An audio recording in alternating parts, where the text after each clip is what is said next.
Welcome to the big debate, coming to you today from the Cape Flats. We are in Langa Township at the Monwabisi Recreation Centre. My name is Sikim Gabadeli.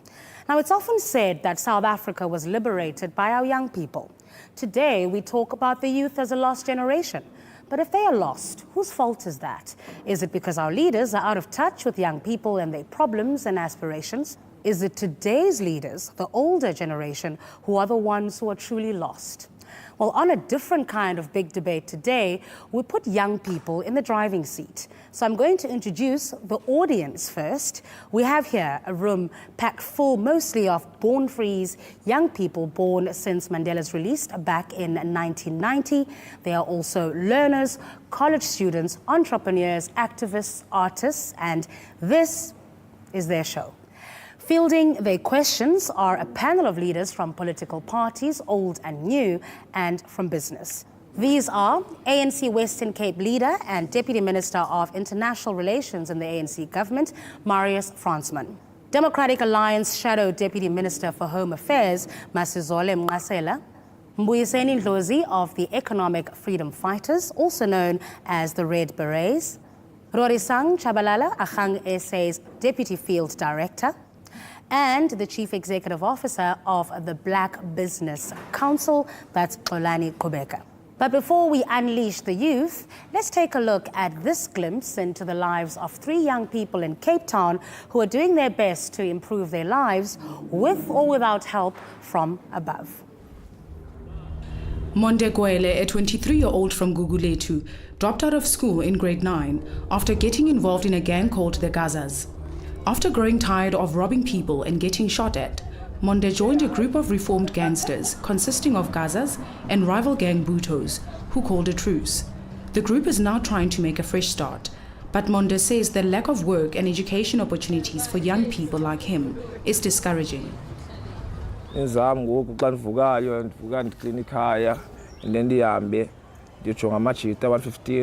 Amanye masitayasipana phaa ikhawashi uma sike babukele bandixelele bahlamba nohlamba moto yabo. So ke ngoku bakhona la way bajinga khona okwenza bona bekho la enga ba eyanamali endlela ekonini ngombe ikhasi nenze londo yanthola masike nimoshe manje izinqande yanthola nacho. Ntombini Bucani, a lesbian from Nyanga, says brutal attacks on young gays and lesbians are happening more frequently in the area. She complains that despite the rise in these hate crimes, local leaders are not visible in the area. Kutheni singababoni sibabona nje xa kuze emngcwabeni and then they take shots and then baphinde bahambe like the political stand asiboni into abazanayo bathi since ikhona lento sifuna thina ukwenza lento ba engage nathi sibabone siba kungenziwa ntoni size ne solution sisonke. Monique van Vuren, a student at UWC, is a feminist who works at the university's gender equity unit. The group focuses on unemployment, transport, and bodily integrity, and tries to equip young women with information, communication and technology skills. The most difficult part of her work, getting through to government officials for assistance.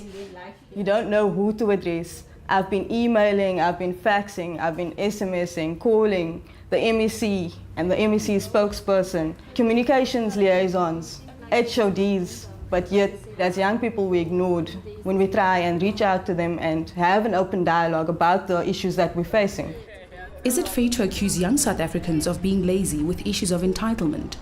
Or is it our failures which have prevented young people from getting ahead and robbed us of modern-day youth heroes like Tsietsi Mashinini? Well, let's hear then directly from the young people, and we're going to start with you, if you could stand up.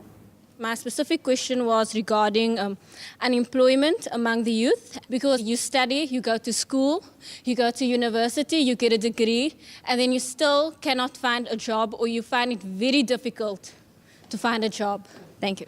And this is a very important question because it goes to what a lot of people say, that we're sitting on a ticking time bomb in this country. More than half of young people literally cannot find employment. And I think let's get everybody on this panel to answer this one as briefly as possible. I'll start with you. The question of unemployment, as far as we are concerned, is going to be resolved by the reorganization of the economy in the interest of the locals. And to do that, you've got to take land back to the rightful owners. We've got to move from an obsession with creating only people that work, we've got to also move increasingly to create owners of the means of production. So nationalization of mines is the center, not only of creating jobs, but of creating young people and South Africans that actually own their country. Would you not destroy the economy by nationalization? And also explain what you mean by nationalization. All the states across the world, when an economy hits a crisis, the state takes a decisive action. It doesn't let private capital restart the economy. Britain did it. China is doing it. The only reason why people think we won't do it is because they've got no confidence in black people. All right.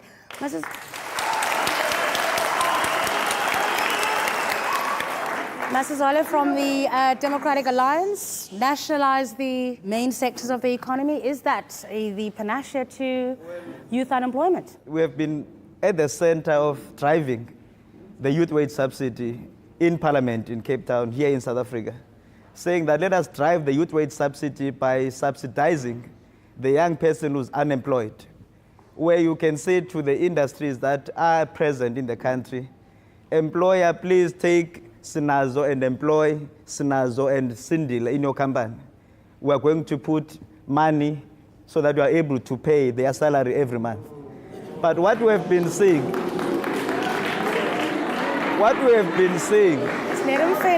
let him finish his point. What we have done in this government of the Western Cape, where we are governing, is to put at least 10 million rands that we could afford. And because of the recognition of that effort, the DBSA has put an extra 67 million rands that we must roll out in the next 3 years. So that is a recognition of this program, despite the fact that the central government, led by the ANC, has not come to the fore to say to more than 7 million of unemployed South Africans who are young people, we want to come in and intervene, and we are serious about unemployment. Who so is the DA is the opposed? only serious government Let's by talk far about this youth in wage this issue. subsidy.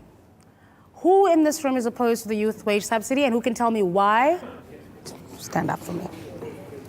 The idea of having a youth wage subsidy is problematic for the youth in general and society in general because it's simply unsustainable.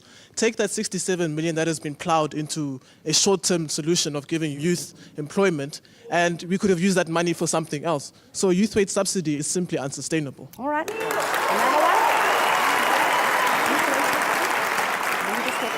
I'm opposing youth wage subsidy because I'm the victim of youth wage subsidy. When I get 385 rand a week while I'm working 6 to 6, and they retrench the old people that were working there for years, and they took us because of we passed grade 12 and exploit us. I'm against it.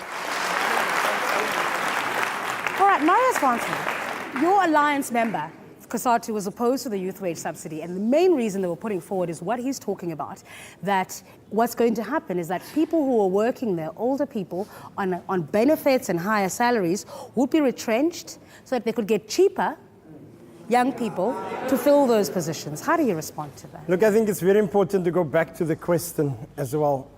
The question related to how do we in fact move somebody that wants to, as a young person, wants to study, and how do we move that person into a self-reliant citizen? What's required is the following. It's not a discussion on nationalization because there is no mines in Mitchell's Plain. So it can't be that. The second thing,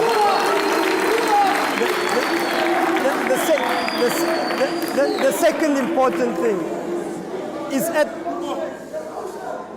at the level of the 10 million that the DA just referred to, the 10 million. And then he said 67 from DBSA. DBSA is part of the national government institutions, right?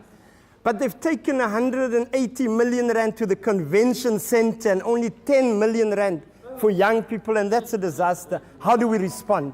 We said, one, as a leader of the ANC in the Western Cape, not as government now, what did we do? In Mitchell's Plain 3.5 years ago, myself and Trevor Manuel initiated the Mitchell's Plain Skills Development Forum. We brought all the skills agencies, not as government, as an individual in society together, into Mitchell's Plain. And then we asked the question about young people, what do you require us to do? From that day till today, a furniture making business was started for young people. We started a bursary fund, not as government, but using your political environment as a MP in society. So what we've seen is a delivery, and we started programs that, lastly, that were able to actually get them into employment. Let me And ask that's you this, critical. Marius. Why are you doing it as individuals? People elect people into government. Don't you think that there's a problem then in government, that people must go outside to start new initiatives to help the youth? No, we are saying it is the activism of all of us in partnership with government, civil society, and the private sector. I think that's the central issue. You're in business. We're talking about the youth wage subsidy. Do you support it? What does Black Business Council think about this? I think we need to inculcate a culture of self-help, self-worth. We need to encourage young people to become entrepreneurs. Otherwise, you will wake up every day, buy a newspaper, look for a job. You are unlikely to get the job. Youth organizations need to coordinate information. There are a variety of instruments that government has put in place aimed at creating employment through self-employment. Now, I think it is up to organizations such as those that represent the youth to coordinate that information. You need to be able to engineer schemes that will create businesses, new businesses that are sustainable. I think that's where we should be going. All right. Nationalization is a concept of appropriating power, but with appropriation of power from private sector to the government comes with a sense of responsibility. How does the concept, this lovely, big, lofty concept of nationalization, come into ways of stopping mechanisms to stop government taking on more tenders, more corruption, more bribes? Great question. Well done, gentlemen.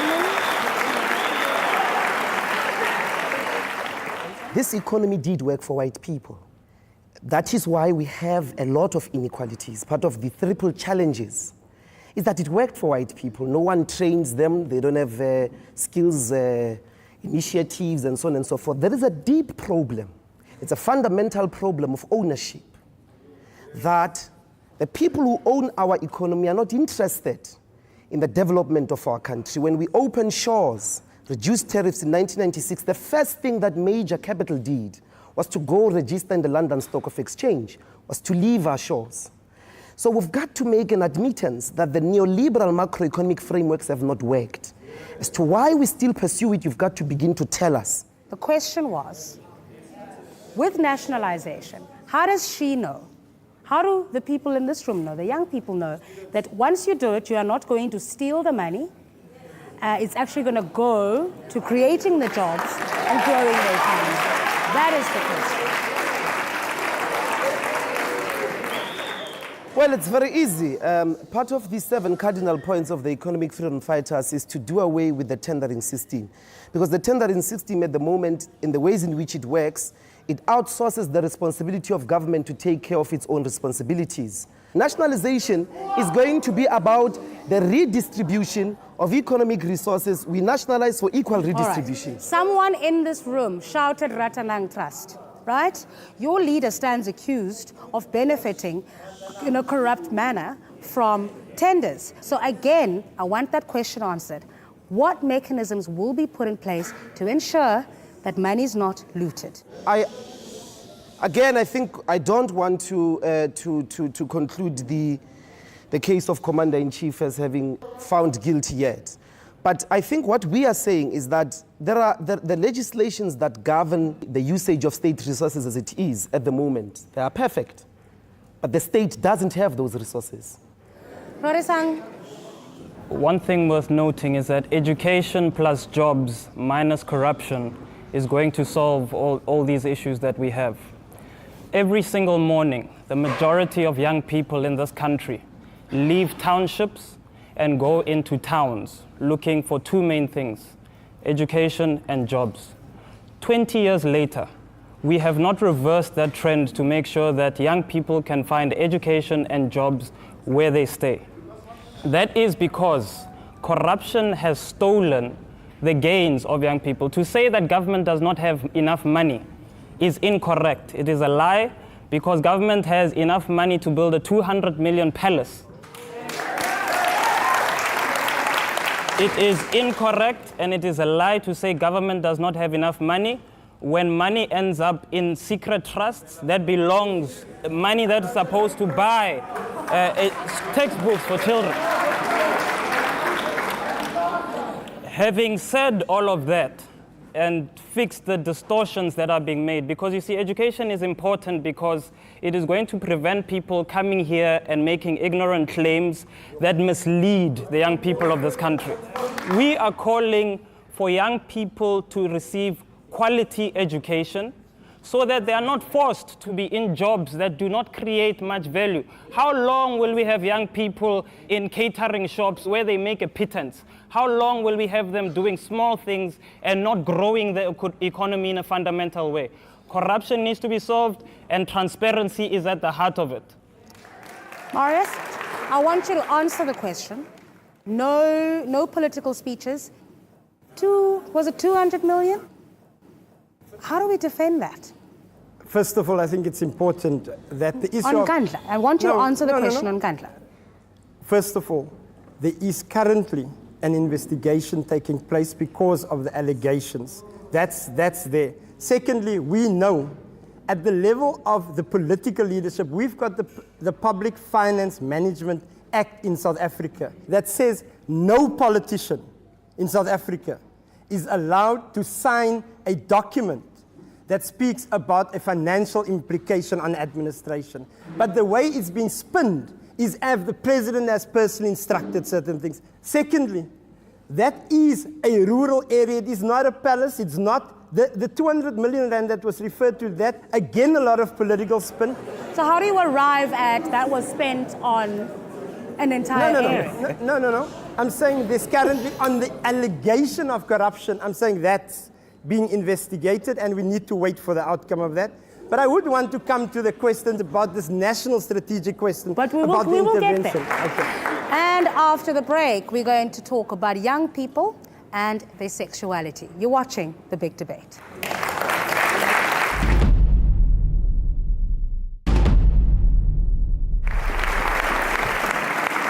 Welcome back to The Big Debate on young people. What is your question, and who would you like to direct it to? My question is to the ANC. Lesbian women are killed, they're violated because of their sexuality, they are raped. So what I want to know is that what is their views on homophobia in South Africa? Marius, this is a big issue. It's indeed a very big issue, and we are extremely sensitive, and we have to make sure that gays and lesbian rights in South Africa is being protected and advanced. That we are having this problem in the city of Cape Town, where it seems as if there's an insensitivity that they are dealing with when it comes to gays and lesbians, because it's on the ground, it's in the area, and it's police. And I think I would want you to help with that. Let's talk about that, because a lot of the publicized attacks we've seen coming specifically from this particular area. And many people complain about the police not actually caring about this particular issue. Police have had an attitude of not being able to work with the community very well. That then leads to successful investigation and successful prosecution in court. Hence, we then established a commission of inquiry in Khayelitsha on the police conduct, on their inefficiencies and challenges with working with the communities. All right, let's hear from the new parties. I think South Africa has reached a stage where it's no longer about another piece of paper, it's no longer about another meeting, it's about action. So number one, it starts from the top. When top leadership makes pronouncements that seem to condone homophobia, it is incorrect because it spreads throughout the whole system. Number two is prosecution. These people have to be found. These things happen in our communities. An investigation comes after the fact, when our brothers and sisters have already been maimed and abused. So within communities, we are saying we need to build those communities up, again, education and jobs, because an idle mind is the devil's playground. Councilman? Marius, you know he's talking about some of the comments that your president, our country's president, has made in the past. Let me give you a chance to respond to that. There is a very clear policy position. The ANC, even as recent at Mangaung, led by our president, came out very clearly on this particular matter, where I'm sitting in government we, for example, regularly engage on these things, it was precisely because our president were able to give us that But direction. I think he's making the point that you've got to lead by example. You can't have a piece of paper saying one thing and then your leaders communicating something else. No. Here we are. I'm again saying that the leadership, the collective leadership, the president, right down to the top 6, we are all clear on this particular matter. What is your plan to create that kind of yeah, society? we've got to work as South Africans on this one. We once experienced the problem of the stigmatization of an HIV-affected body. What did we do? We went on a decisive public campaign. Love Life went across the country and taught people about the virus, how it affects the body, and so on and so forth. That is the first approach. We've got to fund a program of sexuality across the board, across the country, to educate ourselves about the position of sexuality in the country. That's number one. Number two, we've got to do what Nelson Mandela did. We have to start seeing the president wearing a T-shirt written, "I'm homosexual." And go across the country, everyone must claim that status to identify with those abused and bastardized bodies by people who are homophobic. The stigma problem, the central stigma problem, which becomes violent. And every time you stigmatize sex, the solution constantly is corroborated with violence. Okay. So that's what we'll do. All right.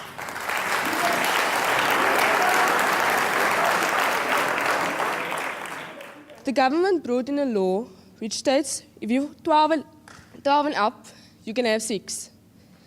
How would you feel? Your daughter comes home and tells you, "Daddy, Mommy, I'm sexually active."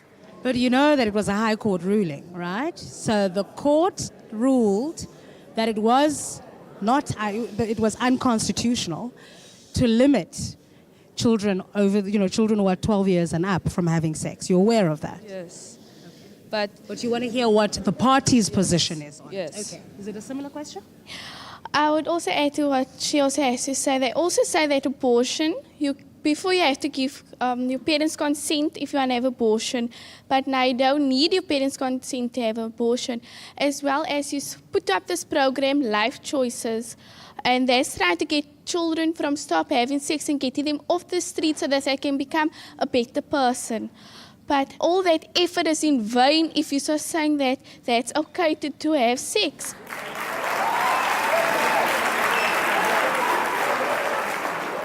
I guess it's about how you strike the balance between the constitutionality and doing all of the things that she's saying. How do we do that, and how would you do it? Let's start with you, Roysa. I just need to raise an issue about why we raise the issue of leadership as important. Because parents and elders in society have lost the moral authority to guide because they are doing the very same things that they are telling their children not to do. When we asked for accountability on job creation, we were told about the acts of individuals. But when we raise issues of corruption and moral authority, we're told we mustn't look at the individuals, we must look at... Ultimately, we need to restore the humanity of our communities. And that requires us, number one, to make sure that we have children engaged. It's not because they are bad or because they desire sex that much. It's that we have not engaged their minds actively in things that can keep them busy, things that can keep them productive, and things that can keep them off the streets. Once again, fix education, but also within a context of moral authority where parents can once again take the lead and say, my child, this is how to live and not to live. All right, R.S. Gonsford. I think the issue of leadership is always an important issue. And therefore, I think to our gang, I want to say, those in glass houses should never throw. Remember, you've got a leader. Was that leader, for example, when she were able to get a child, was she at that time married or not? So those are the issues. We don't want to go into those things. That's the one thing. Secondly, back to that question. What we are saying, it is the balance. It's a very clear balance. And that is, there is a constitutional obligation, and we have suggested A, B, and C. All right? Abstain. We must be able to say to our children, and we as parents, we as leaders, it's not government only, it's everyone in our society. The educators, all of us have a role to play. And therefore, it's important that children and young people follow the example, therefore, of responsible parents. But were you insinuating or saying that Mamphela Ramphele is not a moral authority? Is that what you're saying? I want you to clarify that. Listen carefully to what I've said. I've said we don't like the idea of throwing stones if we live in glass houses. We can speak. We can speak about. We can speak. You see, when our president consistently, we break the fabric of the presidential office, and that is also wrong. We are saying whether it is the leader there, whether it's the leader there, whether it's the leader there, we try to refrain as the ANC from attacking the individuals. And I think all that we are suggesting, don't get into those things.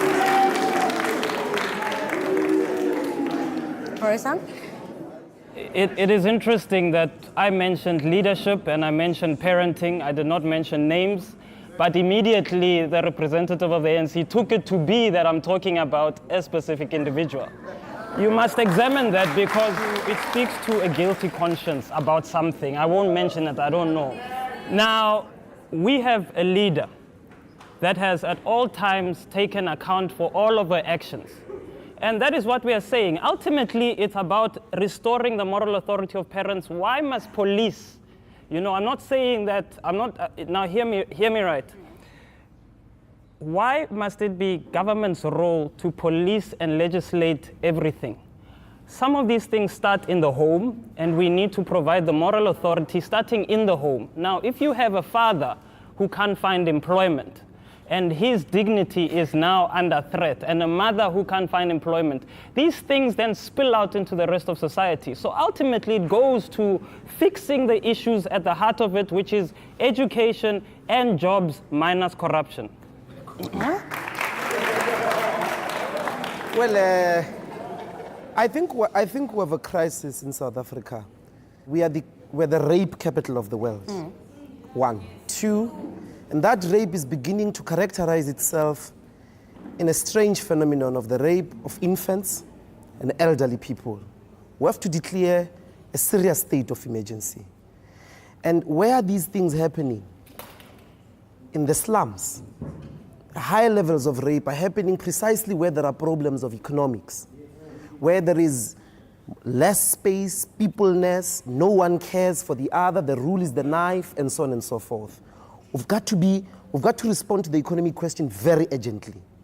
And what the economic question does, it gives people the capacity to build their own families, to build their own moral capital. I cannot stand here and begin to recommend how Christian families must live by Muslim values. I don't want to enter into that space of the regulation of the family. Empower people economically. You give them the self-sufficiency to then build their own moral capital and value systems. Okay. And so the question, I think, has to do with resolving townships, uselessness, and all those things. But we spent some time.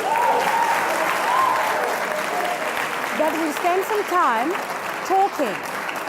We've just spent some time talking about people setting examples. Going back to those values that we keep hearing people lamenting, oh, what happened to us? What happened to our values? What sort of example? For example, in your party, you had Kenny Kunene, the so-called sushi king. Yes, he's out now. But what sort of example was he setting?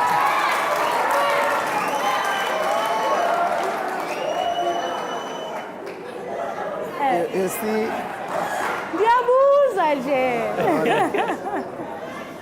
I'm not going to account for Kenny. We never approved of what Kenny did.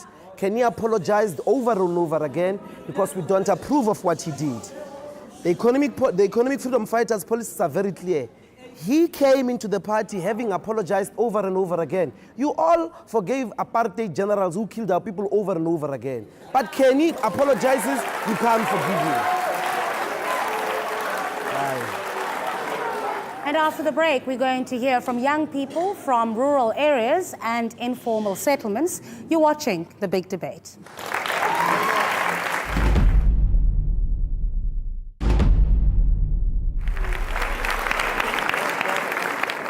Welcome back. You're watching The Big Debate on young people. All right, focusing now on young people from rural areas and informal settlements. Tell us your question. What will the ANC do when we govern next year here in the Western Cape? Because we must not talk as if we are living in Limpopo here. This is the Western Cape. Let me ask this question directly to the DA. What is the plan and the approach of the DA to eradicate informal settlement and able to make people to live as a normal citizen? My question is directed to Mr. Mngasela. Is it true that the people of Khayelitsha and Mitchells Plain are not in the budget? What do you mean? Explain that. Kaloku abantu base-Mitchells Plain nase-Khayelitsha na abekho na kule budget yayena Ntsika yohlahlolwabiwomali lwephondo. Uyabona? So there's no plan. There's no plan for the next 10 years. Yes. All right. Yes. My question is, it's about the development happening in Langa. Not only in Langa, but most of the townships in Cape Town. The thing is, what touches me is that we have to suffer in many things. The places we live in, the conditions. While the president thinks of, I've got 250 million rands. Let me just renovate my house. It's nothing. From the mouths of babes, I'm going to start with you, and then I'll ask you to respond to the questions, and then we will deal with the general question of what to do about informal settlements. Masazol. In terms of our own programs, the IDP, which is the Integrated Development Plan of Cape Town, speaks to issues of in-situ upgrade, that a settlement or a community that needs services, that please make sure there are quality services in those communities. And that is what we have done in Cape Town. You can go around the country and come back to this Cape Town and the Western Cape in general. You will tell me which is the other province, which is the other municipality that has done better than Cape Town in terms of provision of basic services.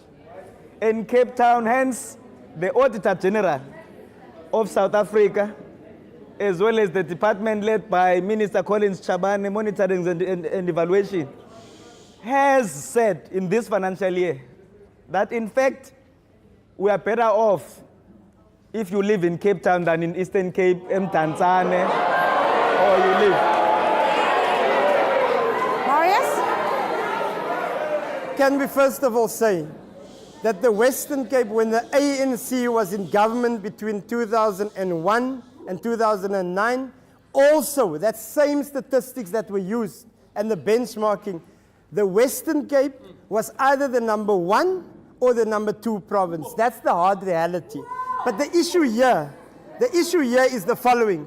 If we start to boast about the Western Cape, we're actually forgetting about the fact that we did not have Bantustans in the Western Cape. The Eastern Cape had to, for example, dismantle those Bantustans.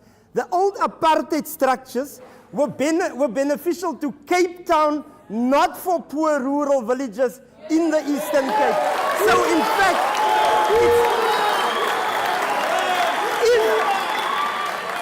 if we start, and it's a very important point, because if we start to say we are better. Let him speak, please. It was in Cape Town where apartheid's best practices took place to in fact empower the white elite. This is where it happened.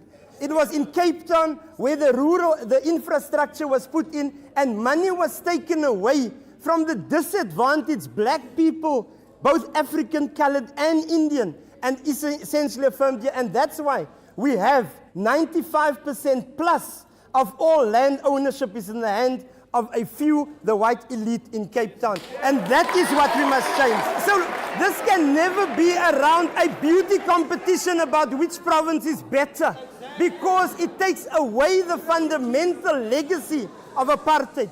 Now, on the issue of this, we understand why the Western Cape government has taken money away from the informal settlements, because the Premier has said those people are refugees from the Eastern Cape.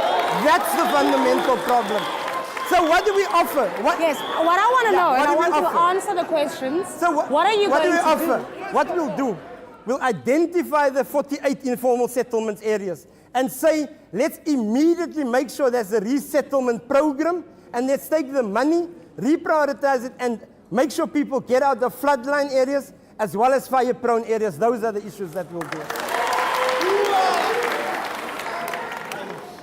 At the beginning of the segment, I mentioned that every day the majority of young people flow out of townships and head into cities to look for jobs and to look for quality education. Why have we not asked ourselves why the communities that we live in cannot be cities and cannot be towns in their own right? Why must I have to catch 2 taxis and maybe a train to make a 7:30 class at university still, 20 years later? What we want to do is to make sure, because we have all of the building blocks, we have people in these townships, we've got an educated mass in these townships, we've got money that is circulating in these townships and goes and gets spent in town. So we need to create industry in townships that is empowering young entrepreneurs, not just to build Mickey Mouse businesses, but to build businesses that are substantial and to provide them with the finance to do that without robbing it with corruption. Thank you. Okay. Informal settlements, and we call it the most unequal society in the world. What's the EFF plan? Informal settlements are a basic result of the refusal of our people to be off land, for the country to belong to them. Colonialism is a crime against humanity. Apartheid is a crime against humanity. You have to expropriate. You have to expropriate land for human settlement. You've got to identify land and say, one person owns these hectares, 1,000 hectares in the city center. We're going to take it and bring people there. Secondly, you can't bring industrialization in the township. The township is a caste space. You've got to spread people.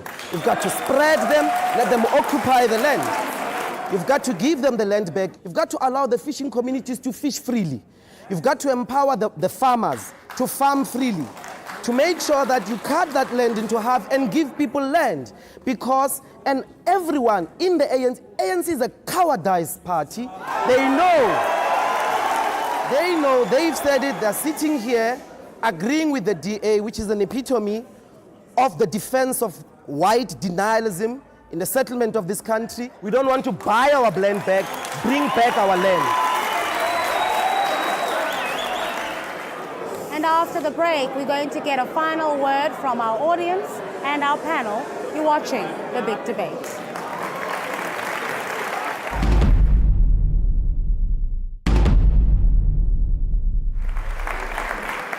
And welcome back to The Big Debate on young people. So, are our young people a lost generation, or is it our leaders who have lost the plot? What do you think? Hi, my name is Ndokuhle. I'm from Rethink Leadership. And I just want to say that as much as we run away from the fact that in order to empower young people, you have to empower them economically. You cannot have a minority that's going to be able, that's only going to empower us on the generosity. You have to empower people, and not necessarily nationalization, but you have to localize our industry. You have to look at Qatar. Qatar use their oil to empower their people. We have to use our minerals to empower us. We cannot look at and foreign funds. We both about South Africa to see the most foreign funds. We have to be able to help ourselves by empowering us economically. We're not actually listening to each other, because like most of all, it's all about listening and understanding what the youth really wants, because we can just, like the boy was asking a question, but his question was never answered properly because of, we all have a feud because of, I don't know if it's because of the voting coming on or anything like that, but I'm just saying that we should put our differences aside and start thinking about what people want, not about what the government or the small groups want. It's about what people want. My question is directed at everyone on the panel, but more specifically to the ANC, and it's about women in leadership in this country. First of all, we're having a debate here about youth issues that comprising completely of men. There are no women on this panel at all. In addition, when we do have women in leadership, their personal conduct, as we've seen from the ANC representative, is reduced to fodder for political ping pong. That has nothing to do at all with their leadership capabilities. And in Parliament, where if anywhere else, that is where the constitution of the country should be practiced, women are routinely chastised on the basis of their attire, on the basis of the size of their bodies, and a range of other issues that have nothing to do with why they are there. What is up with that? We've seen how various sectors of the South African community have been under attack in recent years. We started with xenophobia. When we exhausted xenophobia, it became homophobia. And now that we're trying to exhaust homophobia, we're seeing sparks of Islamophobia. To the panel at large, I appreciate that economic emancipation will solve most of our problems, but if we cannot tolerate each other based on our nationality, religion, or cultural beliefs, I don't think we'll make any progress whatsoever. Is culture no longer an issue? Is religious and cultural tolerance no longer an issue? And most importantly, why was not enough emphasis placed on the continuing oppression of the female folk of this country and our relations with others who continue to oppress women folk rising in leadership structures and just in community in general?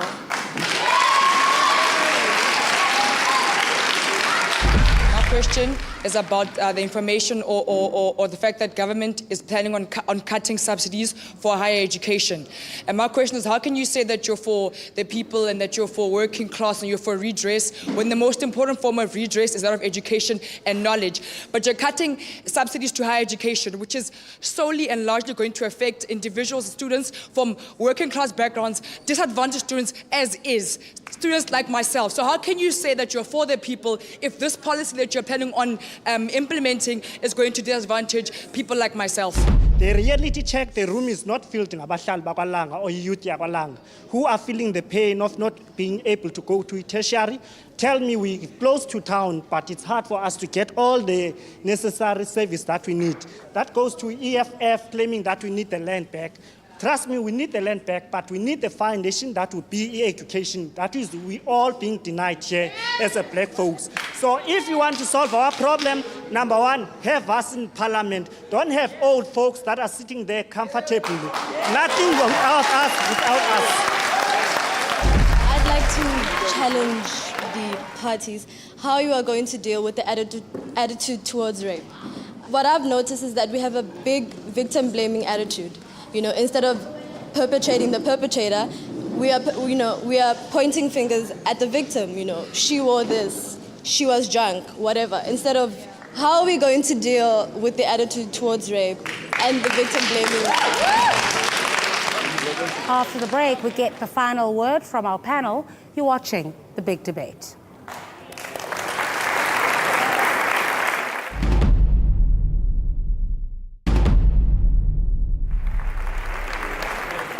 Welcome back to The Big Debate. Let's get the final word now from our panel. And Rory Sang, I'll start with you. In a nutshell, we need to include young people as part of crafting the solutions that are going to affect them. The majority of this country is young people. So it is in such forums that it should be young people who should be engaging.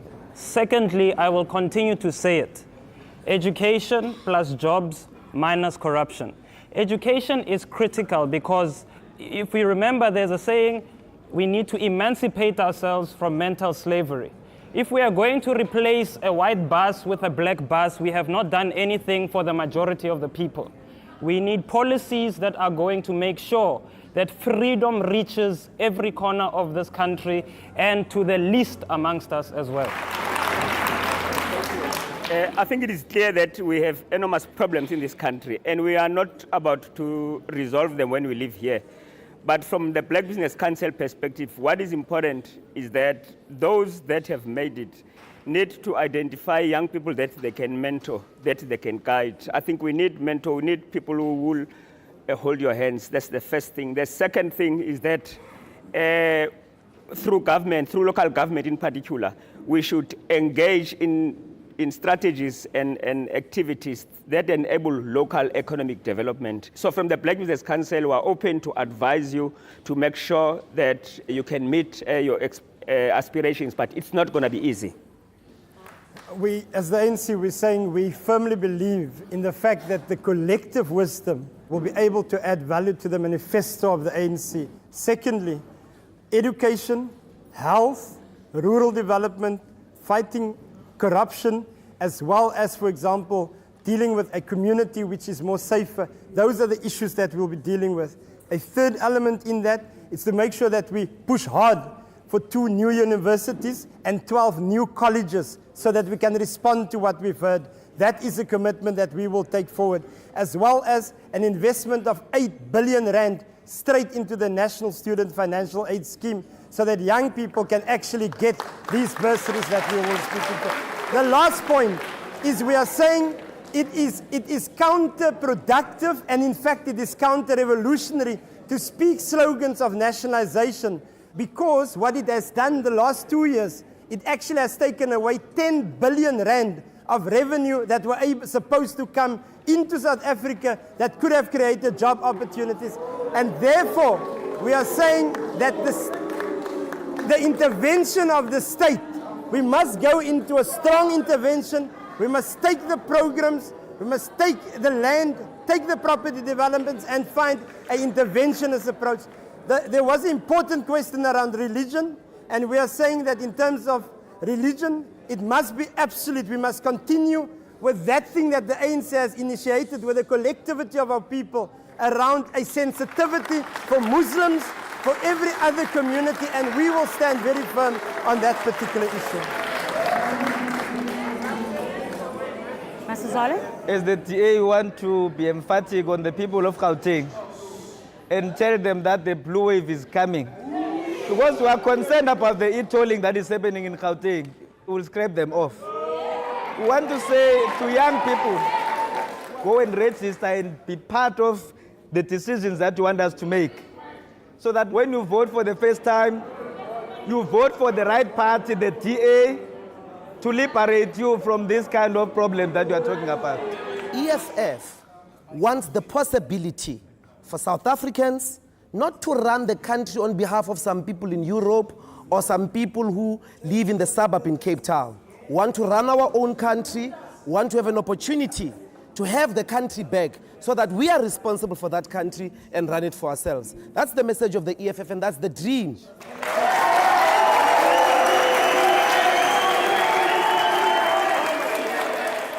So, having heard all of that, we ask the question again. Is it our youth that is lost, or is it those of the older generation? You decide. Thank you for watching The Big Debate.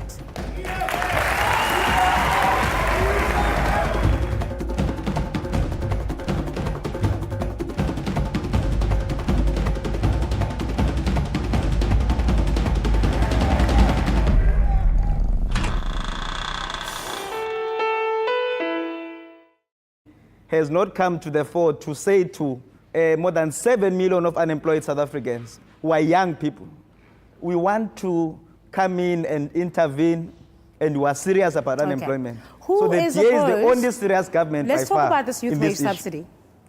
Who in this room is opposed to the youth wage subsidy, and who can tell me why? Stand up for me. The idea of having a youth wage subsidy is problematic for the youth in general and society in general because it's simply unsustainable. Take that 67 million that has been plowed into a short-term solution of giving youth employment, and we could have used that money for something else. So a youth wage subsidy is simply unsustainable. All right.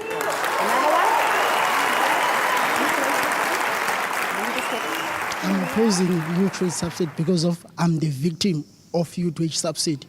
When I get 385 rand a week while I'm working 6 to 6, and they retrench the old people that were working there for years, and they took us because of we passed grade 12 and exploit us. I'm against it. All right, Marius Swanson, your alliance member, Kasatu, was opposed to the youth wage subsidy, and the main reason they were putting forward is what he's talking about, that what's going to happen is that people who are working there, older people on benefits and higher salaries, would be retrenched so that they could get cheaper young people to fill those positions. How do you respond to that? Look, I think it's very important to go back to the question as well. The question related to how do we in fact move somebody that wants to, as a young person, wants to study, and how do we move that person into a self-reliant citizen? What's required is the following. It's not a discussion. Integrity and tries to equip young women with information, communication and technology skills. The most difficult part of her work, getting through to government officials for assistance. You don't know who to address. I've been emailing, I've been faxing, I've been SMSing, calling the MEC and the MEC spokesperson, communications liaisons, HODs, but yet as young people we ignored when we try and reach out to them and have an open dialogue about the issues that we're facing. Is it fair to accuse young South Africans of being lazy with issues of entitlement? Or is it our failures which have prevented young people from getting ahead and robbed us of modern-day youth heroes like Tsietsi Mashinini? Well, let's hear then directly from the young people, and we're going to start with you, if you could stand up. My specific question was regarding unemployment among the youth, because you study, you go to school, you go to university, you get a degree, and then you still cannot find a job, or you find it very difficult to find a job. Thank you. And this is a very important question because it goes to what a lot of people say, that we're sitting on a ticking time bomb in this country. More than half of young people literally cannot find employment. And I think let's get everybody on this panel to answer this one as briefly as possible. I'll start with you. The question of unemployment, as far as we are concerned, is going to be resolved by the reorganization of the economy in the interest of the locals. And to do that, you've got to take land back to the rightful owners. We've got to move from an obsession with creating only people that work. We've got to also move increasingly to create owners of the means of production. So nationalization of mines is the center, not only of creating jobs, but of creating young people and South Africans that actually own their country. Would you not destroy the economy by nationalization? And also explain what you mean by nationalization. All the states across the world, when an economy hits a crisis, the state takes a decisive action. It doesn't let private capital restart the economy. Britain did it. China is doing it. The only reason why people think we won't do it is because they've got no confidence in black people. All right. Mrs.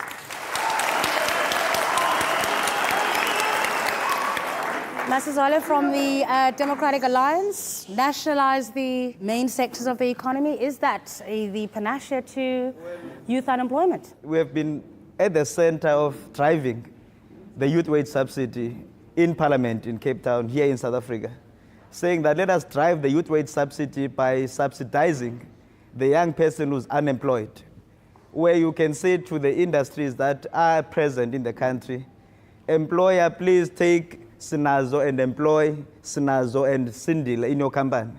We are going to put money so that you are able to pay their salary every month. But what we have been seeing, Let him finish his point. What we have done in this government of the Western Cape, where we are governing, is to put at least 10 million rands that we could afford.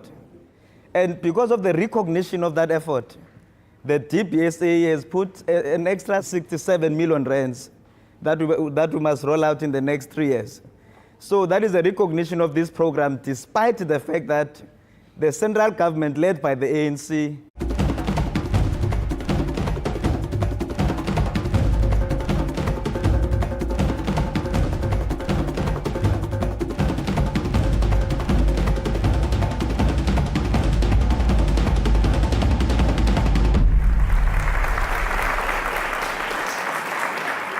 Welcome to the big debate. Coming to you today from the Cape Flats. We are in Langa Township at the Monwabisi Recreation Centre. My name is Sikim Gabadeli. Now, it's often said that South Africa was liberated by our young people. Today, we talk about the youth as a lost generation. But if they are lost, whose fault is that? Is it because our leaders are out of touch with young people and their problems and aspirations? Is it today's leaders, the older generation, who are the ones who are truly lost? Well, on a different kind of big debate today, we put young people in the driving seat. So I'm going to introduce the audience first. We have here a room packed full mostly of born-frees, young people born since Mandela's release back in 1990. They are also learners, college students, entrepreneurs, activists, artists, and this is their show. Fielding their questions are a panel of leaders from political parties, old and new, and from business. These are ANC Western Cape leader and Deputy Minister of International Relations in the ANC government, Marius Fransman. Democratic Alliance Shadow Deputy Minister for Home Affairs, Masizole Mnqasela. Mbuyiseni Ndlozi of the Economic Freedom Fighters, also known as the Red Berets. Rorisang Chabalala, Agang SA's Deputy Field Director. And the Chief Executive Officer of the Black Business Council, that's Xolani Qhubeka. But before we unleash the youth, let's take a look at this glimpse into the lives of 3 young people in Cape Town who are doing their best to improve their lives with or without help from above. Monde Gwele, a 23-year-old from Guguletu, dropped out of school in grade 9 after getting involved in a gang called the Gazas. After growing tired of robbing people and getting shot at, Monde joined a group of reformed gangsters consisting of Gazas and rival gang Butos, who called a truce. The group is now trying to make a fresh start, but Monde says the lack of work and education opportunities for young people like him is discouraging. Izam ngoku xa ndivukayo ndivuka ndiklina ikhaya and then ndihambe ndiyojonga amajita 115 amanye amasitayasipana phaa ikhawash umasike ndibabukele bandixelele bahlamba nohlamba moto yabo so ke ngoku bakhona la way banje ngakho nto yokwenza bona bekho la enga ba eyanamali endlela ekoneni ngombe ikhasi nenze loo nto yanthola masike ndimoshe manje isinqandi yanthola natsho. Ntombin Bucani, a lesbian from Nyanga, says brutal attacks on young gays and lesbians are happening more frequently in the area. She complains that despite the rise in these hate crimes, local leaders are not visible in the area. Kutheni singababoni sibabona nje xa kuze emngcwabeni and then they take shots and then baphinde bahambe like the political stand asiboni into abazanayo bathi since ikhona lento sifuna thina ukwenza lento ba engage nathi sibabonisa ba kungenziwa ntoni size ne solution sisonke. Monique van Vuren, a student at UWC, is a feminist who works at the university's Gender Equity Unit. The group focuses on unemployment, transport, and body